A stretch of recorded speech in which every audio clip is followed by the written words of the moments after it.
Hello, my crafty friends.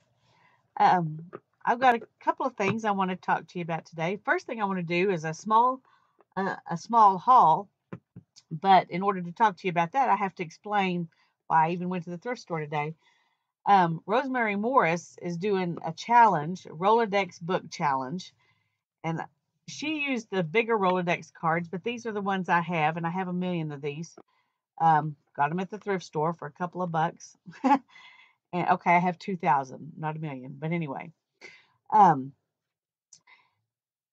so I want to do her challenge, and so I decided I needed to go find a book that would fit these Rolodex cards, and so that's what I went looking for. And I'll do another video when I work on the challenge itself. But it's Rosemary Morris, and it's called the Rolodex Book Challenge. But I happened to find this book at the thrift store. That's exactly the right size to put my little Rolodex cards in. Um, I may leave Prince Caspian. He could be Prince anybody, you didn't have to be Prince Caspian. Or I may cover the whole thing up. I don't know what I'm going to do. But anyway, I did find a book that's the right size, so that's good. And then I also found this book while I was looking at books that I thought just was really, really a pretty book. Um, a Victorian celebration of parlor cats. The cover is kind of broken. Somebody messed it up. But let me see if I can zoom in here a little bit more so you can see this book. Anyway, it's got beautiful pictures in it that I thought would be fun to use somehow. I thought about doing the reverse collage thing in here, but I didn't know what I would put in these spaces if I did reverse collage in here. So I'm still going to have to think a while. But it's got beautiful, beautiful things in it. And even though I'm not you know, I don't dislike cats, but I don't particularly, I'm not a cat lover. Um, I think they're cute and sweet, and I don't mind them, but I don't collect cats or anything like that. But I love these kinds of images. So everything I got at this thrift store was half off. So the books were $1 a piece. The Prince Caspian book and the Parlor Cats book were both 50, so they ended up being 50 cents.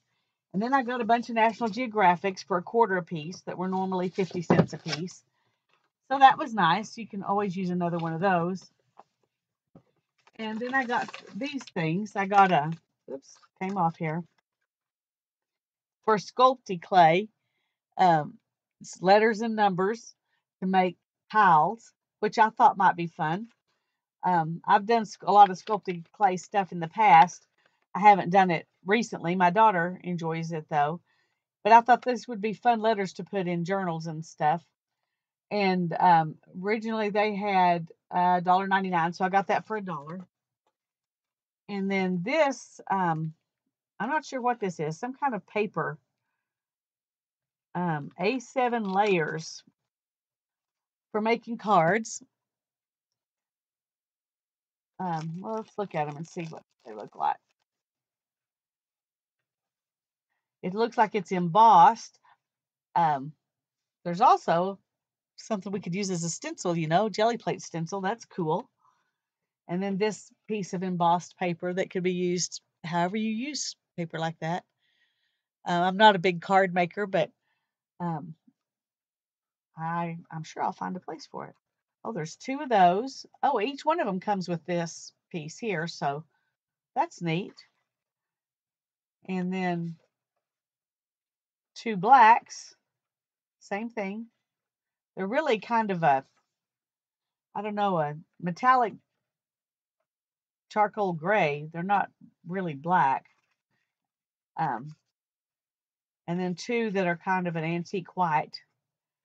So those are cool. I think that'll be a lot of fun. That was worth $1.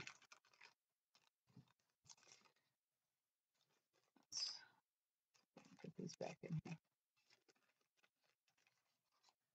And then I found a package of old newspapers. Well, actually, it's not newspapers. This is the Marine Mart including boats and gear. So it's like kind of like a catalog, a newspaper catalog. Ooh. Um,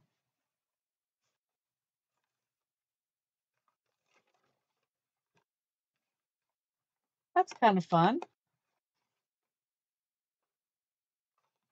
Blizzards are coming.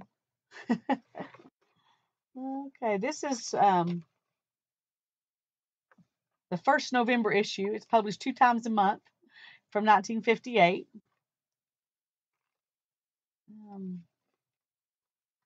Not sure what this is. Batteries and let's see.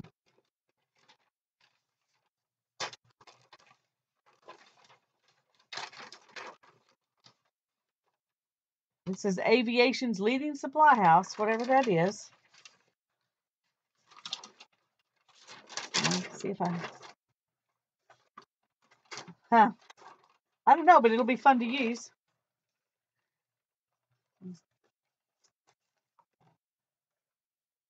Here's another one. This one looks like a classifieds.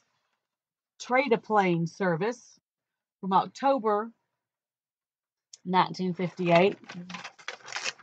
Oh, goodness, these are very fragile, very brittle. Make good collage stuff anyway.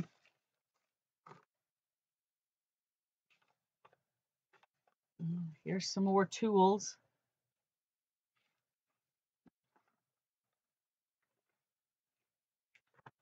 So there's just a bunch of those. Aircraft service, worldwide aircraft service. Charlotte Aircraft Corp. Anyway, it looks like it's just a bunch of the same thing. Just a whole bunch of them. This one says trade-a-plane service. So there's the trade-a-plane service and the marine market. So this person, whoever had these, liked boats and planes. Anyway, I thought those looked like fun. Paid $1 for those. And then I got this. When I originally got it, I thought, when I originally picked it up, they had it for $7.99. So it was, since everything was half price, it was $4. But it's from the Metropolitan Museum of Art. Fun with hieroglyphs. 24 rubber stamps, a guidebook, and an ink pad. So there's the 24 stamps, and here's the guidebook. How to do stuff with hieroglyphs. Oh, the ink pad's actually there. It's dead, but that's okay. I have better ink pads anyway. Anyway, I picked it up for her, and when I showed it to her, she said, "That's cute. That'd be fun in your journals." But it's not anything I'm interested in, so we'll see if I ever do anything in journals with it. But it looks like fun. It's got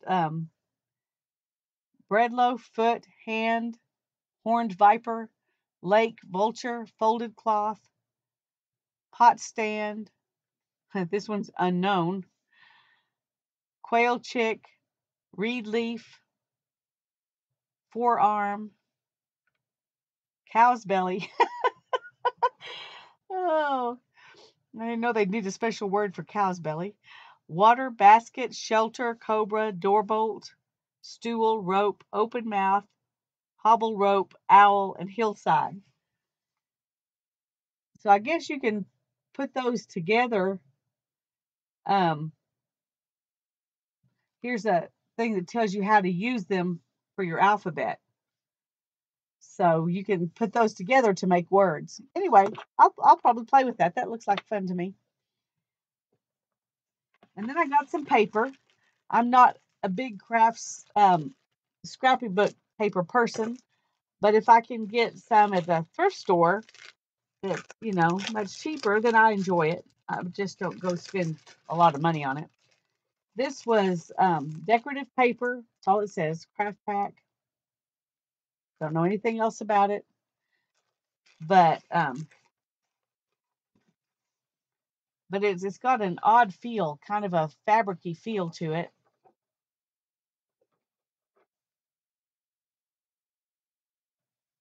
It smells old. I don't know if it really is, but it smells like it is. I love this blue paper and this one. I like these a lot. There's another one of those.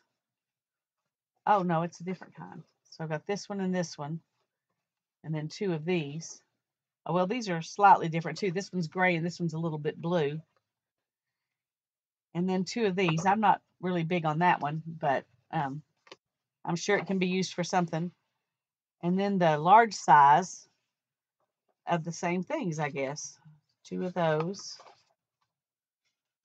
And two of those.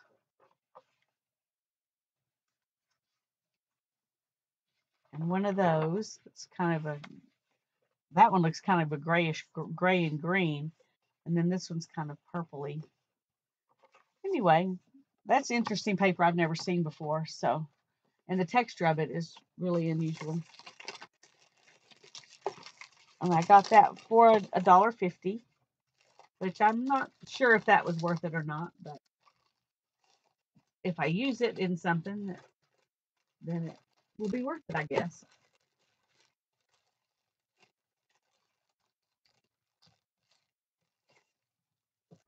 And then I got this one. It's by Basic Gray, 12 by 12 paper pad. Pack includes 2 each of 18 paper designs. Fiction is the name of this one. And it's double-sided, which I like, double-sided papers.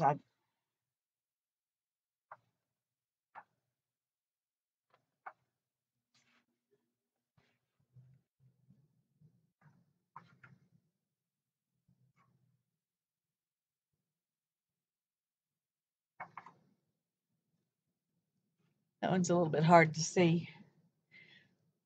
Well, I am zoomed in, okay. This kind of thing, I'm not a real big fan of. I like to make my own collages. So probably I'll use this side of it. It's cute. That's pretty.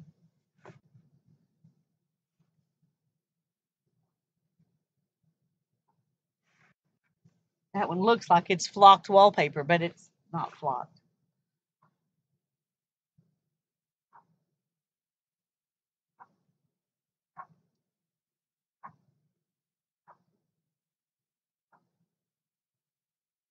I'm not a scrapbooker, but I think these papers will make good collage. That one's kind of pretty. So I'm probably gonna cut these into an 8.5 by 11 size and stick them in my syllables notebook. And then the extra pieces can go in my box of small pieces of stuff. So that was fun. But the thing I got that thought was really cute was this little loom. You see, it's a fun art loom, and they had $4.99 on it. I paid $2.50 for it.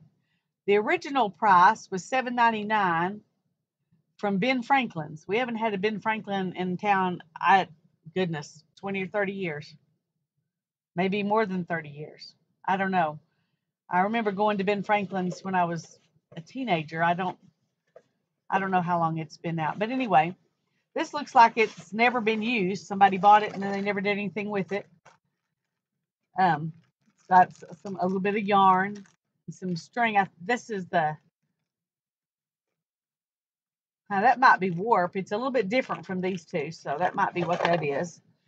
And here's the little loom. Interesting little creature. I'll have to see how to use it. Here's a couple of shuttles to put your yarn on. It even has the instructions, which is good because I have never seen anything like this. Well, I take that back. I saw one on eBay a couple of weeks ago when I was looking at looms. And to be honest, what you saw was this picture right here. And it was really big. So I thought it was a much bigger loom than it really is. I was really shocked when I realized this was the same thing I'd seen on eBay for selling for about $45. No way I would have ever paid $45 for it. even if it is vintage. Um, but $250, I'll pay $250 for it. I'm cheap. Anyway, I thought we might see if we can warp this little girl and see what we can do with it. Let's see.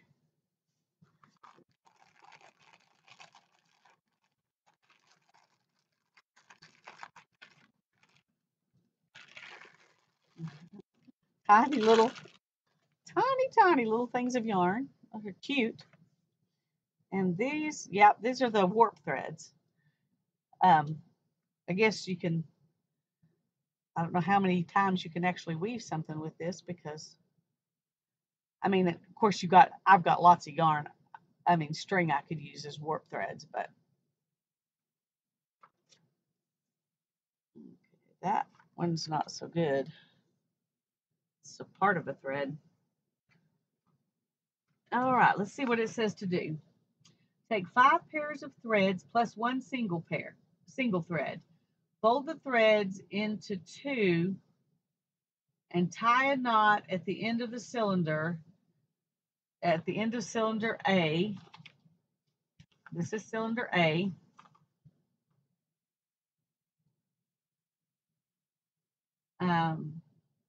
Tie a knot at the end of cylinder A to stop them from slipping out.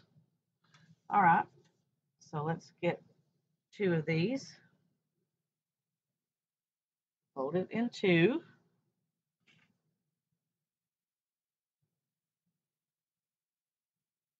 Tie a knot.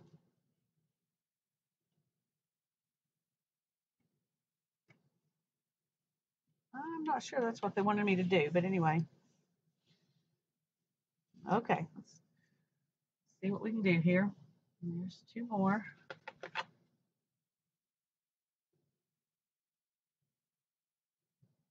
These don't make very long weavings, but I guess you wouldn't expect it to be terribly long on such a tiny little loom. To make bookmarks, I guess. When I got it, I was thinking it would be fun to use to test and see if 2 different yarns would go well together to weave with. But I can see now that that probably won't work because that would be too much. This won't hold a, if you do it this way with this many, they're going to have to be fine. And I don't weave, I mean, I'm not planning to weave with a lot of fine stuff because I plan to weave with my homespun.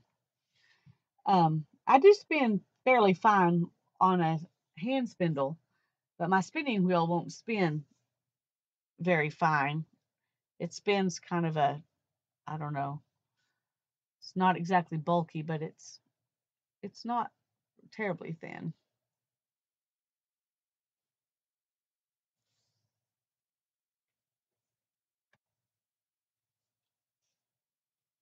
Alrighty, let's grab a couple more. Well, that one's determined to be a problem. We'll just use that for the one you do by itself at the end here.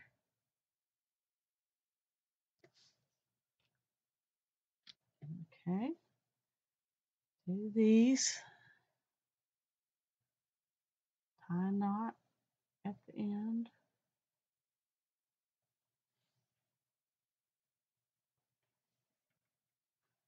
Well, that was not very close, but hopefully it'll be all right.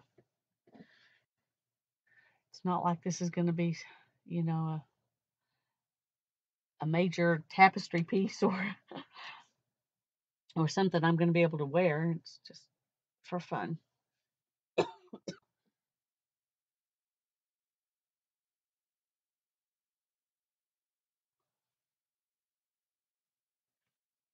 I ordered I don't know if I mentioned, I think I've mentioned to y'all that that I had to stop weaving a couple of years ago because of my back, maybe 3 years ago. And that I've been wanting to get back to weaving again. But I still have troubles trying to warp the floor loom. So I've been looking at rigid heddle looms because I borrowed some from a friend and realized that I can weave on those sitting in my recliner. Nice and comfy. Okay, let's see what we do next. Arrange the threads on the hooks of cylinder A. Only one thread on the last hook. Okay, done that. Secure into place with a piece of Scotch tape. All right. I don't know if I even have any Scotch tape out here, but I've got masking tape, so we'll use that. Okay. We're going to go by the instructions. Oops, too much.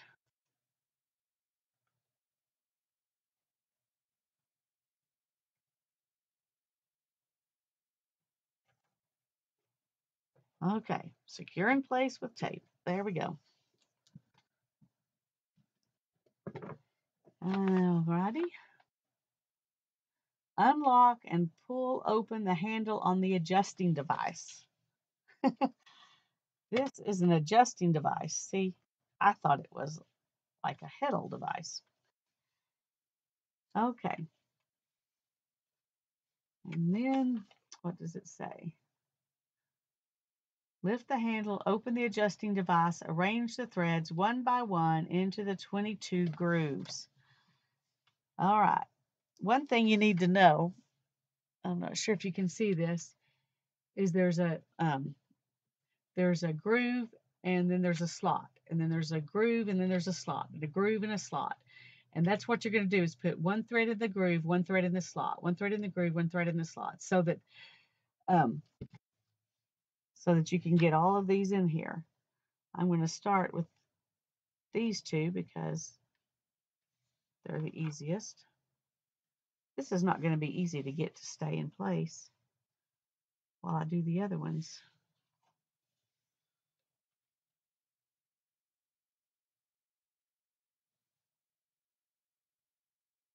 Just like any loom, warping is the hardest part.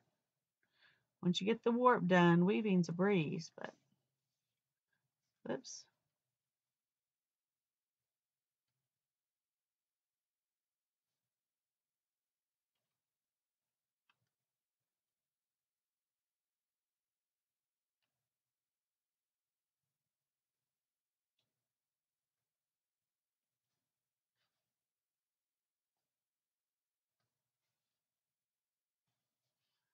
I need an extra hand so I can just hold those down.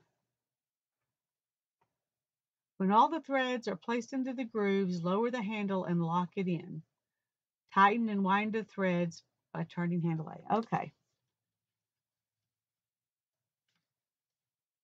All right, I guess I'm just going to try to do this where I can hold them in place as I put them on here.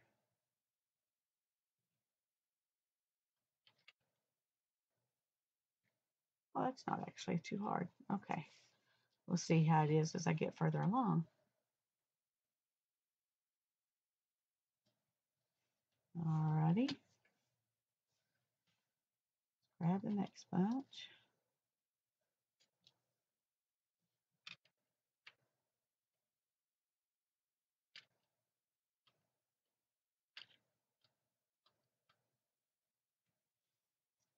Okay.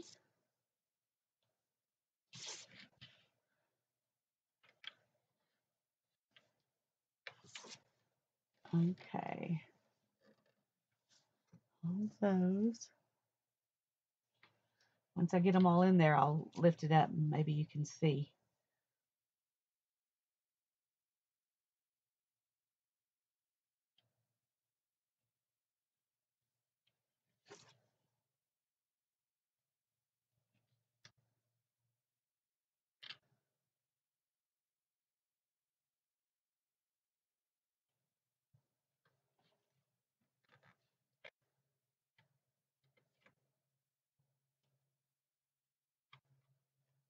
Okay. Oh, no. Stay put. Get back over there. Errant warp threads. That's all right. Let's see if you can see how I've got those up and down. One in the slot, one in the groove. And now we're going to lock those into place. Okay. Now we hold them snug. And then we're going to wind it Wind on your warp.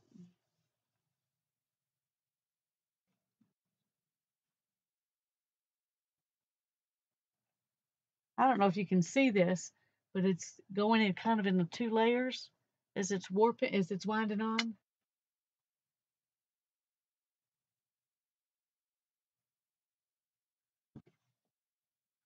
Uh-oh. No, come back. Okay. I'm going to have to hold this up here and not.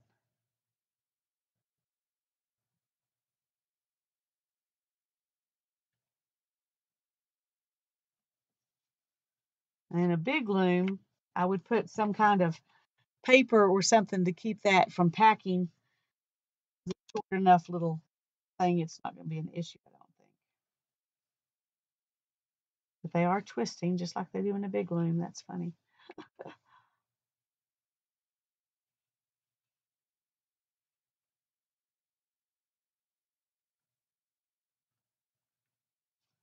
All right, we'll come through here and untwist them all.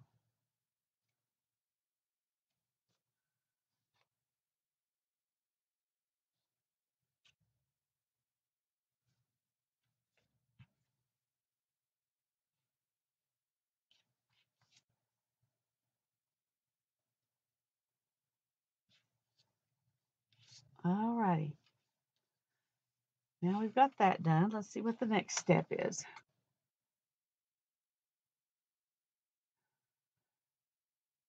Wind the threads until you have a margin of about 5 centimeters from cylinder B. You know, I don't know what 5 centimeters is, but I'm going to say this is good here because I'm going to have to tie knots.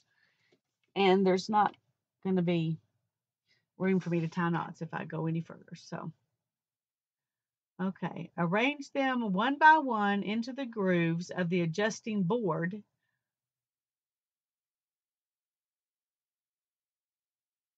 This is the adjusting device. This is the adjusting board. Now, in in normal weaving terms, this would be the heddles. This would be the reed. Um,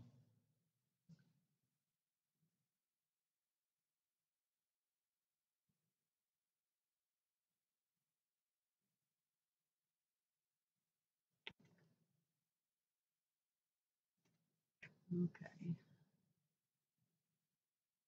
Secure them in place with a piece of Scotch tape. Okay.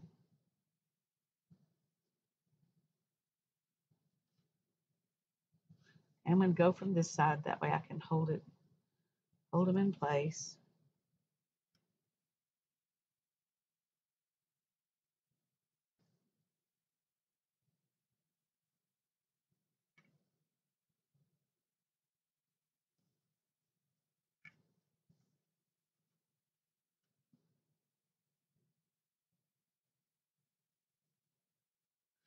This is kind of fiddly, but it's still warping pretty quickly compared to, you know, a bigger loom.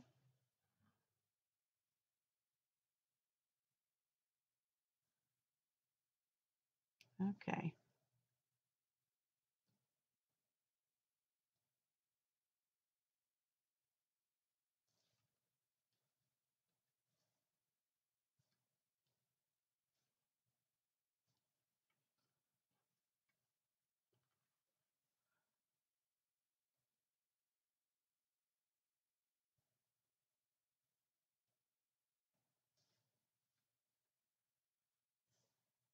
Probably should have pulled off a piece of tape before I started doing this.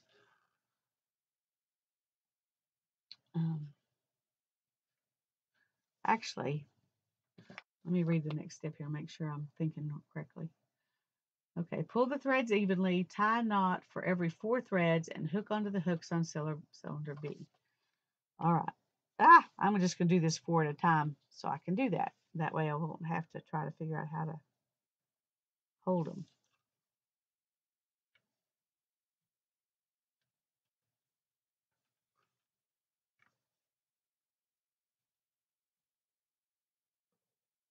Okay.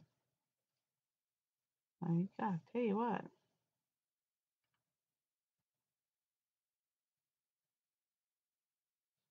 There we go.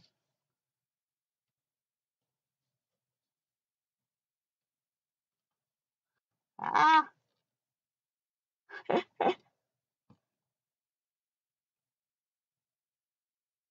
Loosen up a little bit.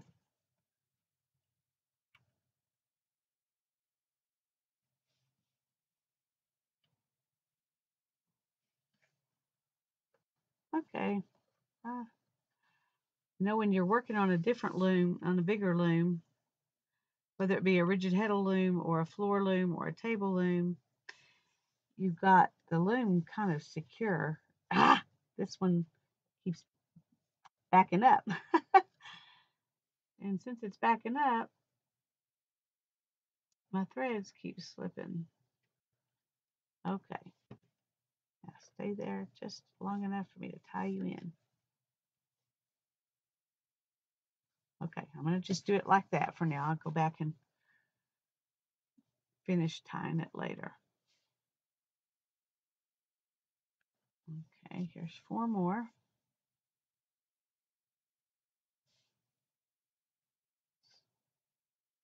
Get the knot started here.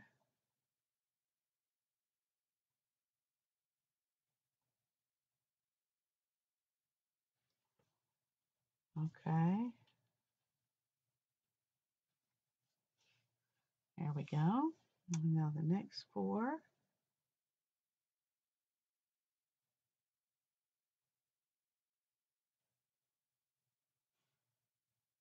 And tie a knot. You know, this is all the same steps that you go through to warp a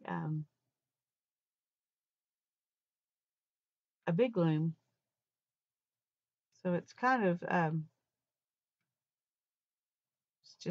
it really is just a miniature loom. It's not I mean, it's a toy, but it's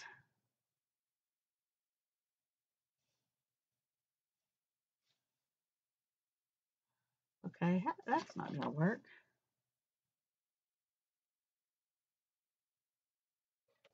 Okay.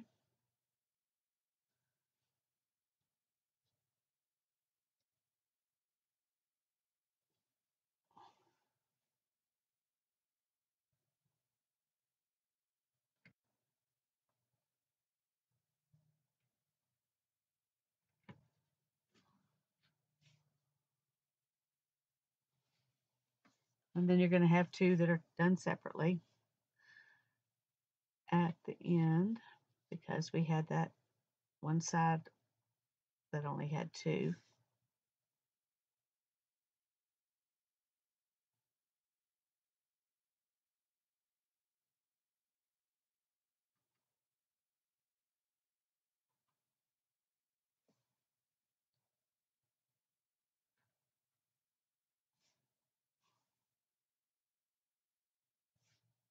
This is actually easier than threading through the reed on a come back on a floor loom because you have to go through you have to go through the middle of it because it has a top on it. This doesn't have a top on it, so it makes it easier to get it in but harder to keep it in. So okay, come back, try again.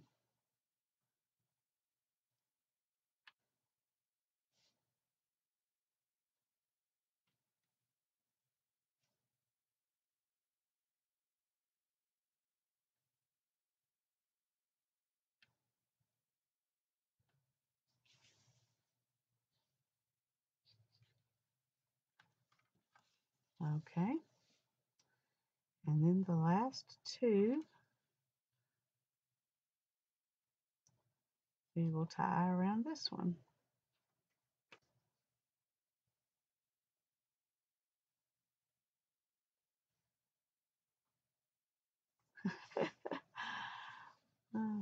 The walking loom is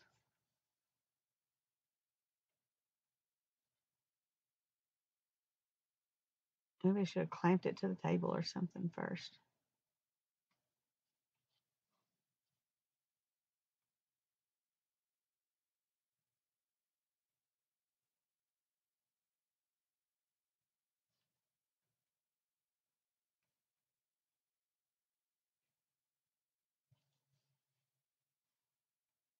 All right. Come on, Lisa. Get your act together here. Get those fingers to work.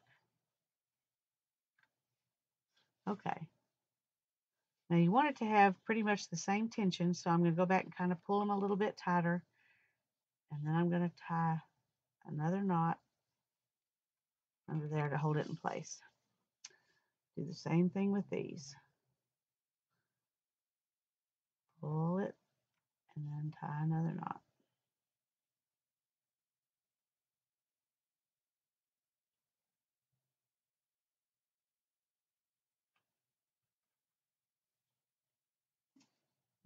Alrighty. I really am going to weave here in a second. Okay. Pull it, tie it off. Oops. Okay.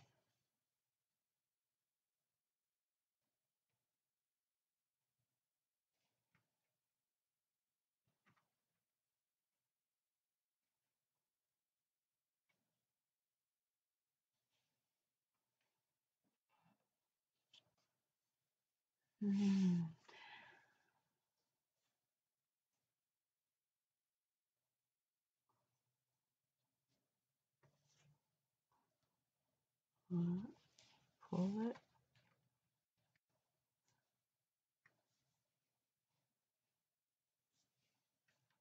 and tie it off. Pull it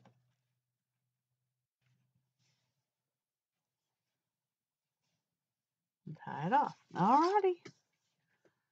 We're all warped. There's our little loom all warped. Now then, when you pull up on the heddle, oops, you can see it opens a little space there. Let me see. This space right here is your shed, and that's where you put your stuff through.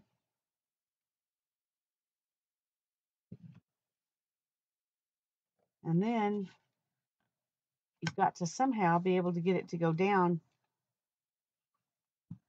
Oh.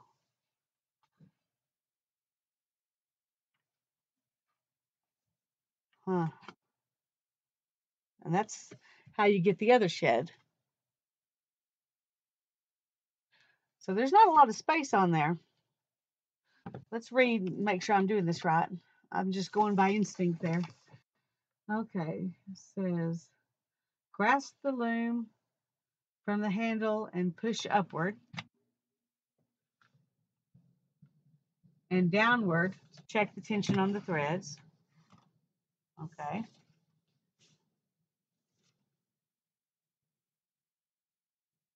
If you find that certain threads are too loose, adjust them again. Weaving on the loom. The handles turn towards the outside. Well, let me do this. That'll tighten them up.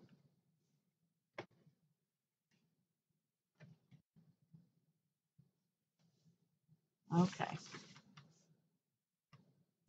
The handles turn towards the outside in the same direction that the threads wind. Turn the handles towards, inward to loosen the threads. Okay. Length and height of the threads can be adjusted by applying pressure on the adjusting device. When you bring down the adjusting device, make sure to position the arrows at the indicated line. This will keep the weaving even. After you pull the shuttle through, observe the change in the level of the threads when you pull the adjusting device back up. Okay.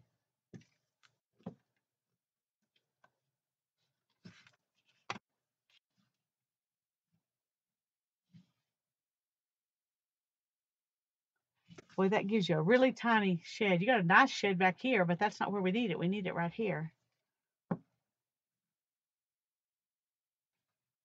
Okay, let's see.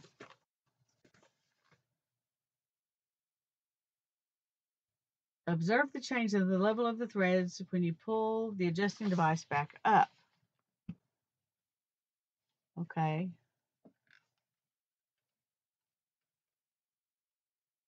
Well,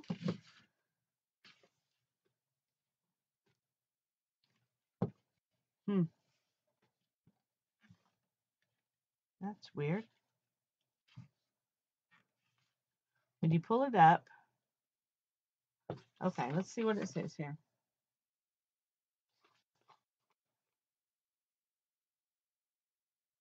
Oh, missed some instructions. Okay. Passing the shuttle in between the vertical threads, lift the adjusting device, pass the shuttle through. Place the adjusting device in the middle position and pull it down to lock in the threads. Then lift the adjusting device back up to an upright position. Pull it back to a lower position, crossing the threads, pass the shuttle through and return. I don't know. Let's go ahead and put some yarn on here and see if we can get it to. All right, where's the end?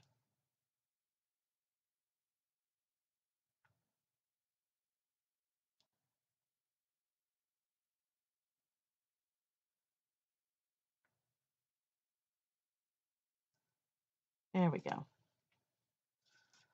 All right.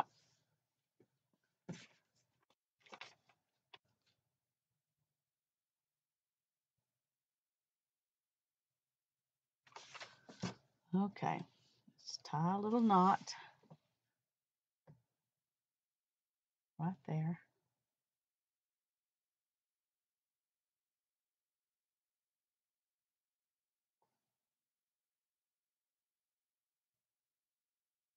Okay. How do they say to weave this? I've never woven with a shuttle like this before. Okay. So we'll go down and then back around here. Put that.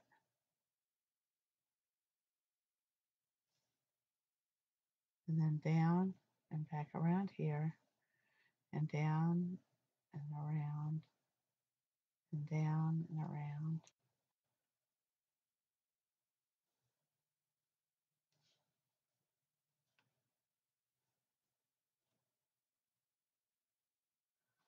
So I'm loading my shuttle with yarn. This is really kind of an ingenious shuttle for this because you cannot make it too thick, or it, if the yarn gets on there too thick, it won't go through the shed because the shed's so small.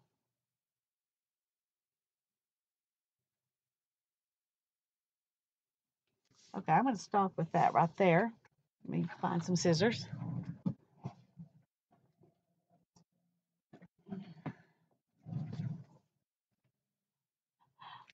Okay.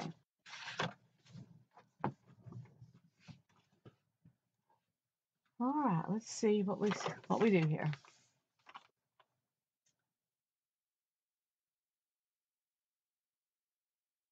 Keeping the device in its upright position, pass the shuttle through from right to left. Well, I'm left-handed, but I'm going to do it the way they said to anyway. Okay. And the horizontal thread should not be pulled too tight.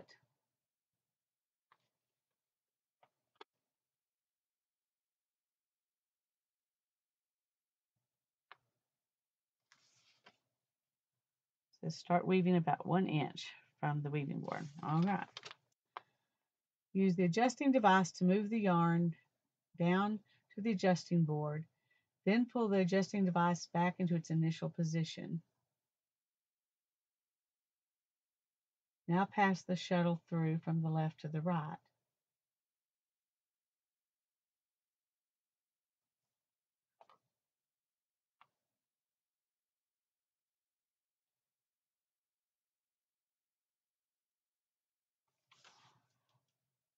Okay, we have to push that down and bring it down.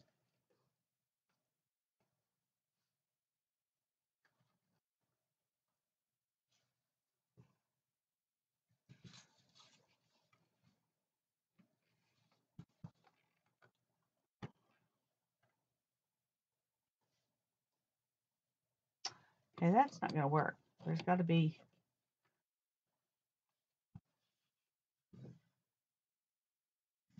something else because those threads are not crossing.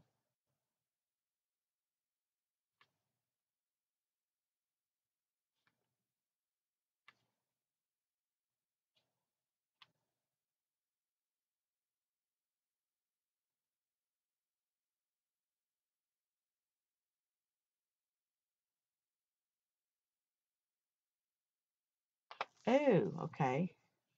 Do this, and then we lift it back up. No, because that does not change anything. Maybe this is why nobody was using this little baby.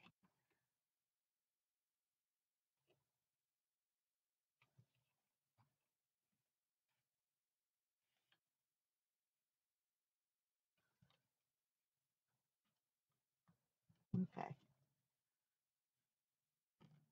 There we go. All right. There are 3 positions, but I first couldn't get it to make the bottom position. All the way down is the second position. All the way up is the first position. In the middle is the where you beat it position. So now we've got it down, and we're going to go back through. And then we lift it back to the medium position and beat it.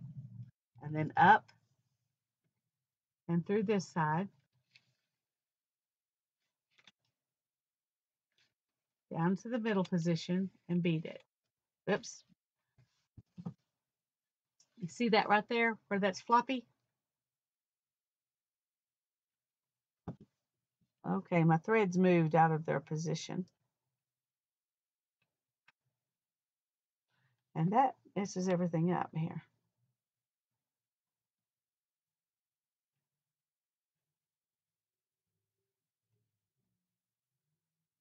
All right, let's do this again here.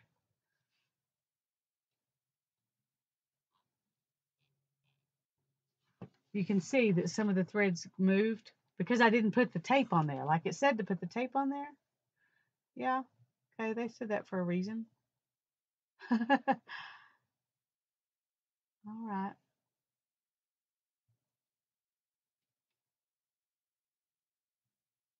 Oh dear. Okay.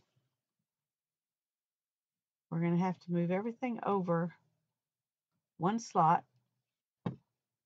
I need some tweezers.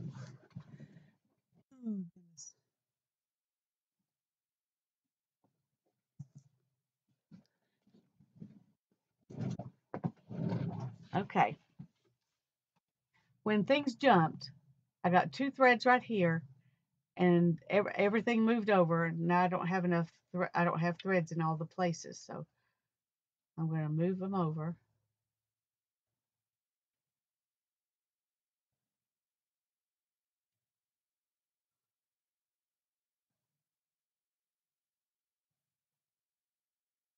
Make sure I'm getting that right.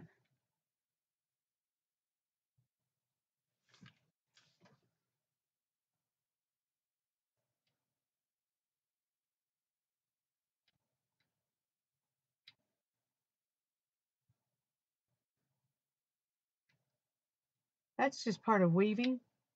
Having to check it out and see if you've messed something up that you need to fix. I was weaving at the Art Institute the other day and putting on a warp, and I had threads that were not cooperating, trying to go through the reed. And the lady who was helping me put the warp on said, "Well, if that's the only trouble you have with this warp, you'll be doing great." She's right. There's always something that, that's why you always have to check everything before you actually start weaving. Okay, Now they're in all the little slots, and I'm going to put my tape down here, like I said to. Oh, funny.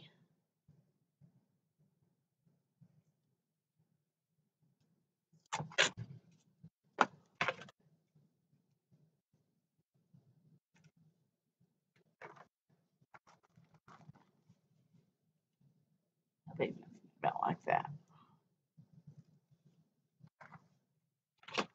Alrighty. I don't know how they wanted me to do this, but I'm actually going to cover up the top of that. So you can see now those threads cannot come out now. All right. And now I'm going to beat it and then go to the down position. It's a little scary because it's plastic. You're afraid you're going to mess it up. Okay.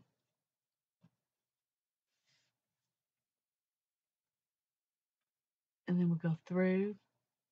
I can't even see what I'm doing here. Yeah, that worked. See, we're going under the top threads and over the bottom threads.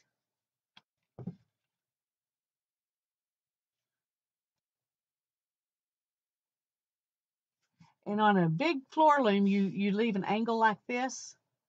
And when they said start weaving about an inch above, that's kind of what they're talking about there. Okay, let's go to the middle slot.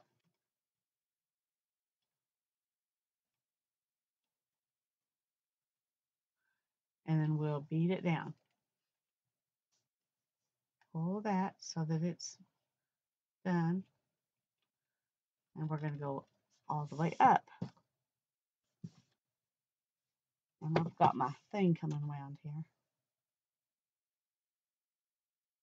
I was messing with everything else.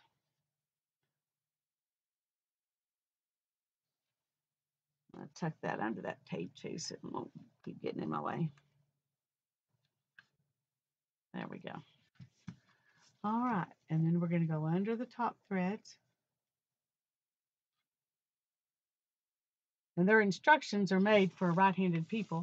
I always do everything the opposite, but I didn't on this one because I wasn't sure. Just kind of push that in a little bit to get it to go down. There we go, down to the middle. And then we beat. And that's left too much slack. Okay, beat. And then push it on down. Come on. And back up. And we'll go back through this direction.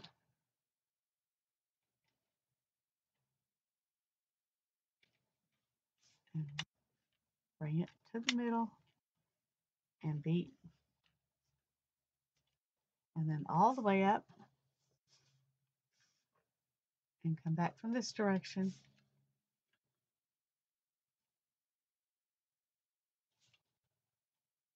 And then back to the middle. Come on. I was just fixing to say it's getting better at going to the middle. And then it didn't want to do it. And beat. And then all the way down. Come on. Down. And then bring it up here. And we go through from this side. Bring it back to the middle and beat. Oops. Okay, you see that right there? That where it pulled it in? It's because I pulled too much.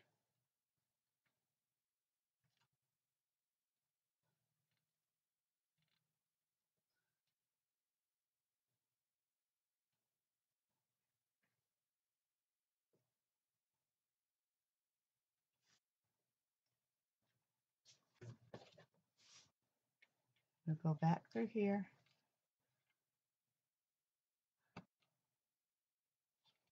And then down to the middle position. And beat it in. And then all the way down to the lower position. And back up here to open the shed.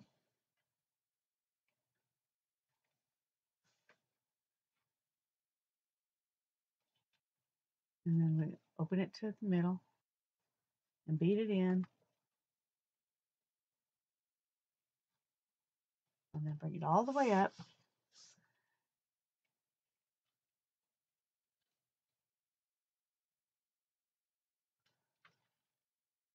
Back to the middle, beat it in, down to the lower position, and then back up there so that opens the shed.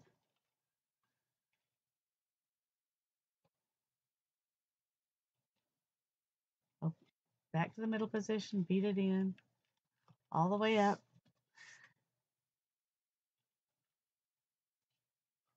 And this is weaving at its most basic. Just an up shed and a down shed, and beat it in. Actually, has all the components of a real loom, so I guess it is a real loom. It's just small, but it's very cute. Definitely worth $2.50. Could make some little tapestry bookmarks on it. You'd have to manipulate it with like, you know, if you wanted to, you'd have to have more shuttles, unless you just wanted a couple of colors. But it's not the most even weaving, and I think I've been beating a little too hard because it's really packed in. And if you're doing a tapestry, that's good, but when you're doing, and this is going to be weft faced because your weft yarn takes up more space than your warp yarn does. See all that space in between? And the weft yarn, if I had this thick of a yarn in there, then it would be more of a plain weave, an even weave. But this is not going to be even. It's going to want to be weft faced. This is your weft yarn. This is your warp yarn. And so it's hard to make an even weave on this little loom. It's just not made to do that. It's made to do a weft faced yarn, do a tapestry type situation, or stripes or whatever. Anyway, that was fun. That was fun. I hope y'all enjoyed my little baby loom. And I'm going to let you go now because I know you're probably getting tired of this, but I had a lot of fun. I hope you did too. Blessings to you all. Good night.